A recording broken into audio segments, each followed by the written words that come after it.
কেমনে চলেন? আল্লাহ চালায়। এই যে কষ্ট হয় না? আচ্ছা, জীবন ভরা কষ্টই করলেন। তাহলে মানে আপনার এই যে ভিজে ভিজে আসতেছেন, ভিজে ভিজে কাজ করতেছেন, ধরেন একদিন কামাই হইলো না তাহলে খাওয়া বন্ধ। আচ্ছা আচ্ছা। সুফিয়াদের কথা যদি বলি তাহলে আসলে মানে আমাদের ঝিনাইগাতি বাজারে আশপাশে এরকম অনেক সুফিয়া আছে যারা এই যে এইভাবে বোতল টুকায় খায়। এই যে হাতে দেখতেছেন বোতল, ওটা কিন্তু ভিজে গেছে। তো ভিজে গেছে তো বোতল টুকায় খায়, তাদের আসলে একদম ইনকাম সোর্সই হচ্ছে সারাদিন বোতল বোতল টুকাইবে, এখানে যাবে ওইখানে যাবে, এটা টুকাবে।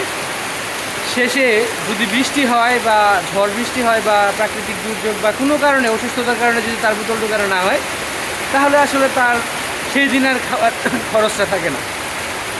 সেই খরচটা তাকে কে দিবে বা কোথা থেকে পাবে, এটা আসলে তার আর সেই চিন্তাটা সেদিন চলে আসে যে আজকে আমার খাওয়াটা কিভাবে চলবে।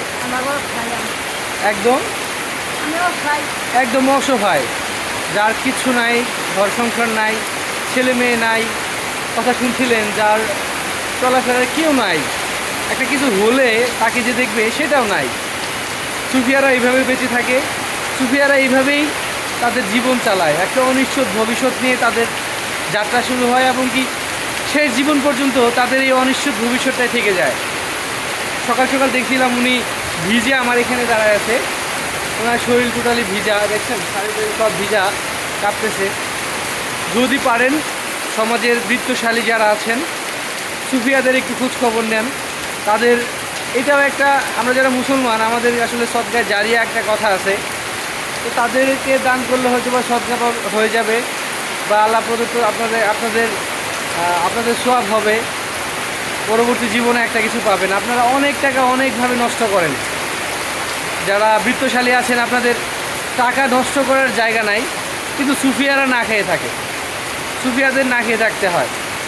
এই জায়গাটা চিন্তা করে হলেও সুফিয়াদের জন্য কিছু করেন।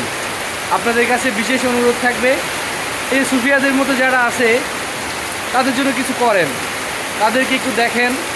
আপনাদের যে যে টাকাটা একদম নষ্ট করছেন, জন্মদিনের নষ্ট করছেন, তারপর হচ্ছে বিভিন্ন অনুষ্ঠানে নষ্ট করছেন, আপনার টাকা নষ্ট করছেন, কিন্তু সুফিয়াদের মতো অনেকেই না খেয়ে আছে, সুফিয়াদের মতো অনেকেই চিকিৎসার অভাবে ভুগছে, তাদের একটা অনিশ্চিত জীবন চলে আসছে।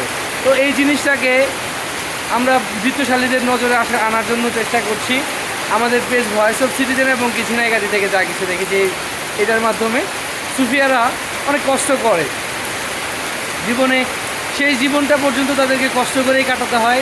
তাদের এই কষ্ট দুর্ভোগটা একটু লাঘব করতে হলেই সমাজে সেই বৃত্তশালী মানুষ যারা আছেন, আপনারা টাকা যারা রাখতে পারছেন না, কোথাও দিচ্ছেন বা কোনো খেলাতে দিচ্ছেন বা বিভিন্ন অনুষ্ঠানে দিচ্ছেন বা কোনো না কোনো একটা কারণে দিচ্ছেন, কিন্তু সেই টাকাটা যদি সুফিয়াদের মতো মানুষরা পায় তাহলে হয়তো বা আপনাদের টাকাটা, আপনাদের পরিশ্রমে সেই টাকাটা সার্থকতা পাবে। আমি বলছি না যে আপনাদেরকে অনুষ্ঠানে টাকা দিতে হবে না, আমি বলছি না আপনাদেরকে খেলাতে টাকা দিতে হবে না, কিন্তু আমি বলছি আপনাদের সেই টাকা থেকে কিছুটা টাকা হলেও সুফিয়াদের মতো মানুষদেরকে দেন। এতে সুফিয়ারা একটু কষ্টে, তাদের কষ্টটা একটু লাঘব হবে। যদি সুফিয়াকে যদি সহযোগিতা করতে চান, ওনার বাসা হচ্ছে কসাইপাড়া। সুফিয়ার কথা বলে দিবে, ওনার ঠিকানা সব বলে দিবে। ওনাকে সবাই চিনেন, আমাদের বাজারের প্রায় প্রত্যেকটা বাড়িতেই উনি যান। এই যে বৃষ্টি হচ্ছে, বৃষ্টির মধ্যে কিন্তু উনি আজকে আর কিছু করতে পারবে না, তার বোতল দোকানে বন্ধ হয়ে গেছে, সব কিছু বন্ধ হয়ে গেছে। আর বৃষ্টিটা যদি বড় হয়, বন্যা হয়, তাহলে তার কথাই নাই। বৃত্তশালীদের নজরে আনার জন্য দৃষ্টি আকর্ষণ করছি। যে বাসায় থাকেন ওটা কি আরেকজনের বাসা? মানুষের বাসা? জুতা বেছে ফকির? হ্যাঁ, ও ভাই থাকেন, এমনি নিজের থাকার জায়গা নাই, সন্তান টন্তান কেউ নাই, আল্লাহ দেয় নাই। তাহলে আজকে খাবেন কি? আজকে বাসায় রান্না করছেন? রান্না করেন নাই? তাহলে খাবেন কি? খাওয়া নাই? আজকে কামাই নাই, আজকে খাওয়াও নাই, মানে বোতল টোকানি নাই, কামানো নাই।